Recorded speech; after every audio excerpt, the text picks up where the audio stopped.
Good morning and welcome, Patriot Radio News Hour. Joe and Jason on this Monday. I hope you all had a fantastic weekend.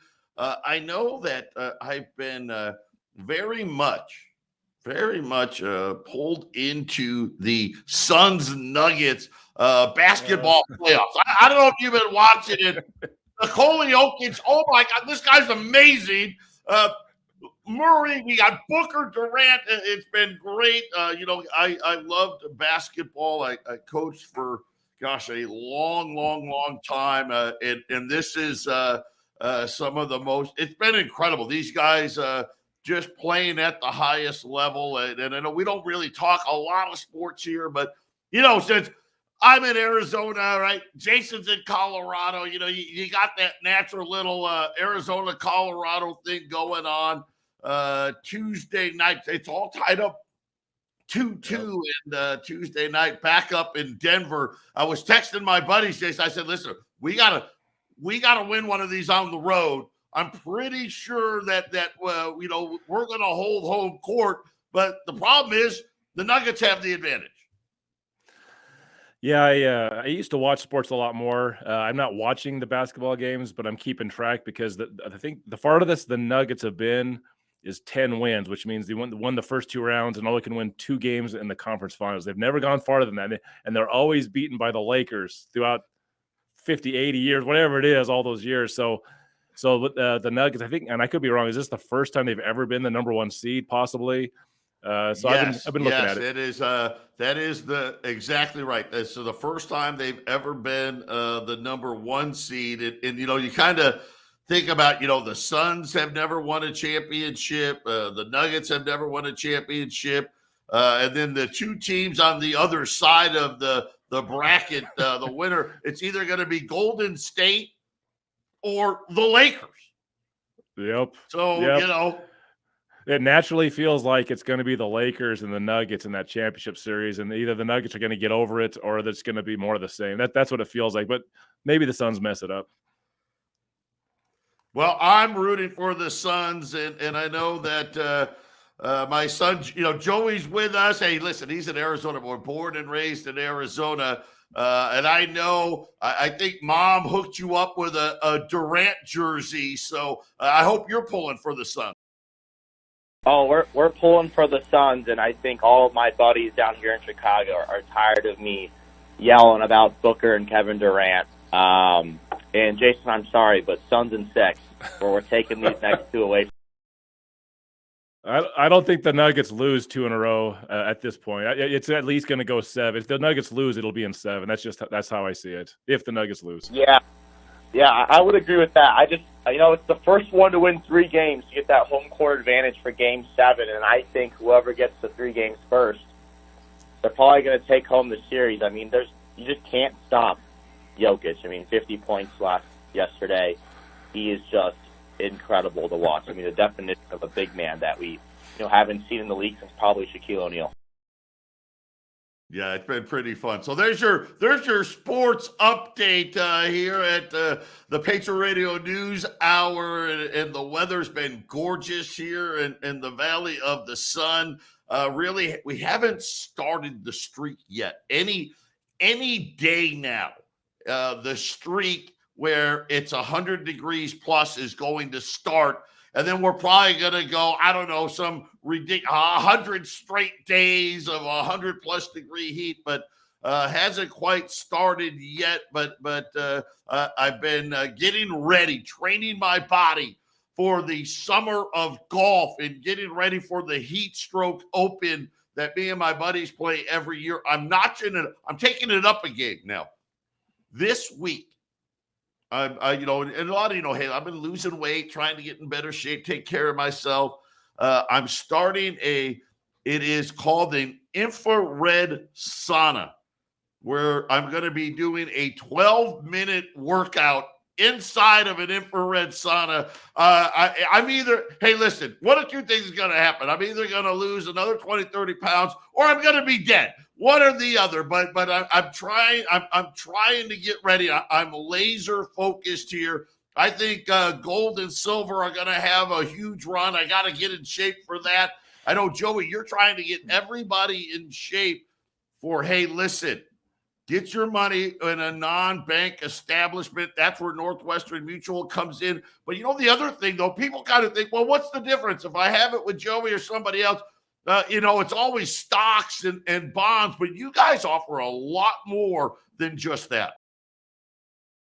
Yeah, we offer a lot more than just market-based assets and investments, and I think that's the reason why we've been able to service AH&C listeners so well.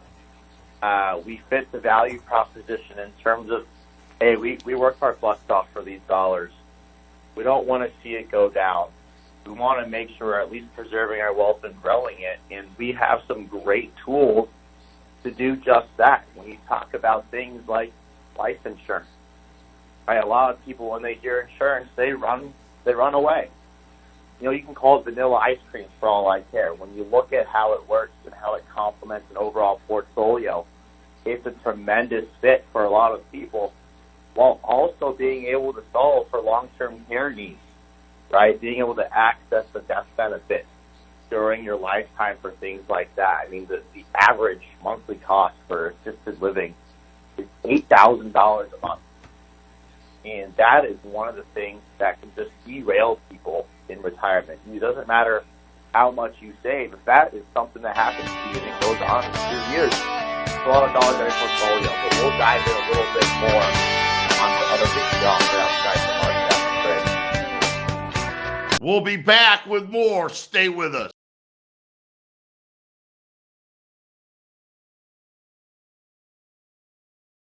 877. Oh, wait, that's the wrong show. Hey, 800-951-0592. Joe and Jason, Patriot Radio News Hour. We've got my son Joey with us.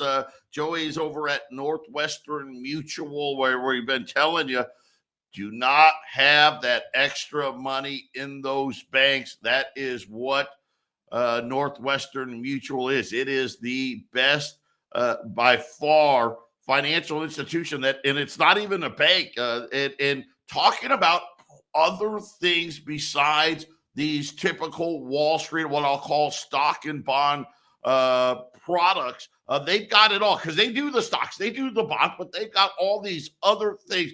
People don't think, you're right, Joey, people don't necessarily think about insurance as an investment tool because, well, let's face it, for the last 40, 50 years, we've been on this huge cycle of debt, and we call it the house of cards built on this debt bubble. But even Warren Buffett over the weekend said, hey, it's over, right? We're going to have a much different environment going forward. And Jason's talked about, hey, we can go 10 years with no returns on Wall Street, right? 10 years where it just doesn't go anywhere. But this is why you've got the insurance side, you've got annuities, you've got so many other things that can allow people to prosper even without the big Wall Street return. Yeah, exactly. We have so many tools in our arsenal to educate people on. And when I talk about a diversified portfolio, I'm not talking it's just about stocks and bonds. Last year, bonds down double digits, equities down double digits, the first time in the history. It was the worst bond market in U.S. history, and people are told by their advisors, hey, bonds, fixed income, these are your safe dollars that will hedge your portfolio in the times of down markets. Well, last year was a perfect example. That's not necessarily true, right? So when I talk about a diversified portfolio, I want to make sure that my clients, hey, we invest, but we've got something outside the stock market that's growing for you, especially for times like this. When people have got $1 million in their retirement accounts and they're retired in a year, they've been retired a couple of years, the last thing you want to do is sell at a 25-30% loss and theoretically lose 30% of your money.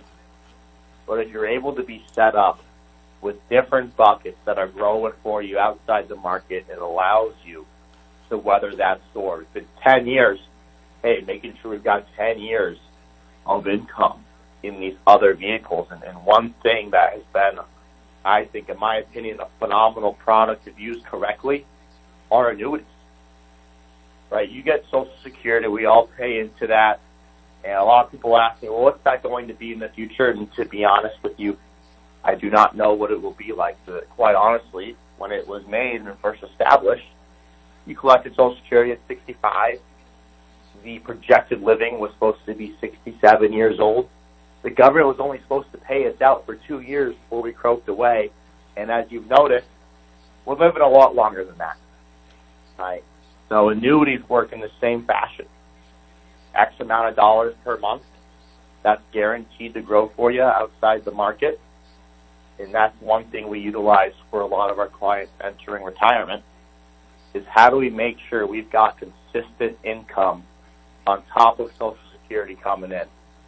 Because one thing I will say, and I really want to emphasize, is we can't rely on just Social Security to have a comfortable retirement. You know?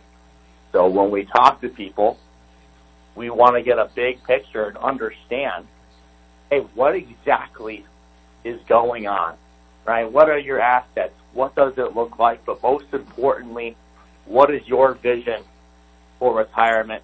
And we will help people get there, especially when it comes to preserving our wealth and making sure we're spending it down in the most tax-efficient manner.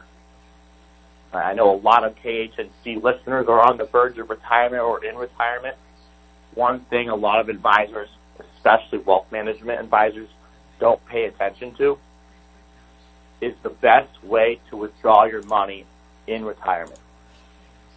How do we make sure we're in the smallest and the lowest tax bracket possible when we're executing on these things? If all of our money is tied to non-traditional accounts, brokerage accounts in the market, traditional 401ks, traditional IRAs, all of those dollars you're taking from are going to be taxed, and you're probably going to live off the same amount of money in retirement as you are today.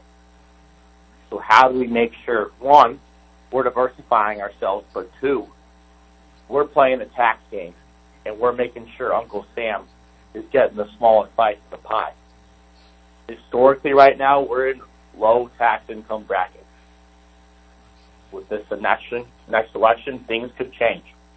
I expect taxes to go up as our debt keeps climbing, right? So I think it's very important now more than ever to make sure you're at very least educated on how we can save our dollars tax efficiently and also outside the market. And our company's in a great place to leverage that and do that for people. Quite honestly, probably the best in the financial sector at doing that. Yeah, and it's something where, like you said, especially if people have done it right. Maybe you started with a 401k 40 years ago. You put all the money you could into it. Now you're coming up towards retirement, and there's a lot of times you talk about, hey, these people were set up, and then last year they got crushed, and now all of a sudden, if they have another bad year, the retirement's going to look a lot different. It just makes a lot of sense, especially with what the next 5 to 10 years looks like as far as what we're going to see out of stocks and bonds, to do something else and to do it not only in the best tax manner possible, but also to ensure, hey, you're going to have enough money when it comes for your time to retire. 100%. Right, and these vehicles I'm talking about, every dollar we put into them is going to be used by you. We're not going to put money into this and then something bad happens and we only get half of what we put in. We will make sure every dollar we put in these plans, not only is it going to grow outside the market, it's going to act tax efficiently, but you're going to utilize it, right? And quite honestly, this form of planning, this style of planning, has been something Northwestern Mutual has been doing for the past 100 years. And now, more than ever, it's more relevant to a lot of people. I mean, I can't tell you, talk to thousands of people, right? They have other advisors. They have other planners. They have never gone through a process like ours that is super thoughtful, and also just diversifies everything in our portfolio. And from a risk standpoint and tax standpoint, we put these people in a lot better positions than they were before reaching out and talking to us. So I urge people, if you have my number, you haven't made that call yet, shoot me a call. We'll carve out some time to chat, and we'll figure things out. And I can promise you this, you'll leave the call feeling better than you did before. A lot of people get this, the classic paralyzation. All this stuff's going wrong in the economy, this and that. I don't think I'm going to make it for retirement. Hey, chances are we're closer to retirement than you think. So I urge people, hey, make that phone call. Let's have a discussion. Let's figure things out. And then, at the end of the day, we got to take some action before it's too late. Joey, give out your number. Yeah, you can reach me at my personal cell phone, which is 602-909-9048. Again, that is 602-909-9048. If I happen to miss your call, please leave me a voicemail or a text message, and I will get back to you right away, and we will figure something out and make sure we're planning the right way. There you have it. That's my son Joey over at Northwestern Mutual. And again, the times have changed. You've heard his commercials. Listen, the time has changed. Things have changed. You need to change with it. And if you don't, you're going to end up taking losses you don't need to take. And even worse, giving more money to Uncle Sam than you need to give to Uncle Sam. That just sounds like a terrible idea. If nothing else, it's worth the phone call just to make sure. Joey's number again, 602-909-9048. We'll talk to him again like we do every Monday, so he'll be back on again. But I'll tell you this right now, Jason. The landscape is changing very, very quickly, really day by day, week by week. A lot of changes are happening. Gold up 9 right now, almost $2,035 to the ounce right now. Wall Street's trying to figure things out. We got this incredible jobs number last week, and everybody out there was going, man, something's not right. This doesn't make sense. I know I was like, man, how's this possible? Well, guess what? Somebody smarter than me dug through it, and once again, we got bamboozled by the the seasoning that they like to put on everything. This time, it was the birth-death model. Yes, the birth-death model. We haven't really talked about that recently. I've talked about it in the past. But Jason, this is where the government decides, we think that there's a lot of jobs being created. People die, other people come in, and they call it the birth-death model, where, we don't know for sure that a job got created, but we'd like to think that maybe it did. And here's what it did to this jobs number from last week. Remember, 253,000 jobs, huge number. The birth-death model was a record amount of jobs, added 378,000 jobs. Now, they only created 253. Now, I know that, I went to public school. Joey, he went to private school, so he probably knew this. I had to use a calculator here. If you took away the birth-death model, we actually lost 125,000 jobs. I mean, that would have been a huge difference. We'd have been sitting here today. Gold would be 2,100, maybe even 2,200, right, Jason? Everybody would be, the sky is falling, but hey, why not just make it up if we need to? Yeah, Joe, that's a good point. And I've also noticed that it seems that there's a whole lot of guy gets laid off from $100,000 and $80,000 a year office desk job, and then picks up 2 part-time jobs, and that gets counted as 1 job loss and 2 job pickups, right, Joe? So there's that on top of it. Until enough of these part-time things go away or they get filled up, they might have this ridiculous job gains while they actually get rid of the good jobs. I mean, this is all, it's going to take a while. And here's the thing, this is all looking like 2008, but once again, the reason that I think 2008 moved quickly, once everyone figured out mortgage-backed securities were bad. They might be bad now, but they're not like they were in 2008. They were fraudulent. They were corrupt in 2008, and everything just went off a cliff fast. This thing, Joe, is just going to keep on grinding out, and it's frog in the pot. Definitely this time around, people are going to find out that they're in the hot water a little too late, Joe, and it's happening right in front of our eyes. It's, you just got to look at it. You got to be able to move as slow as a sloth, I guess, to watch it, Joe. But it's happening every day. Yeah, it's incredible. One of the highest birth-death model adjustments. The top 2 have been in the last 6 months, by the way. They've done it twice now. Yep. We'll be back after the break.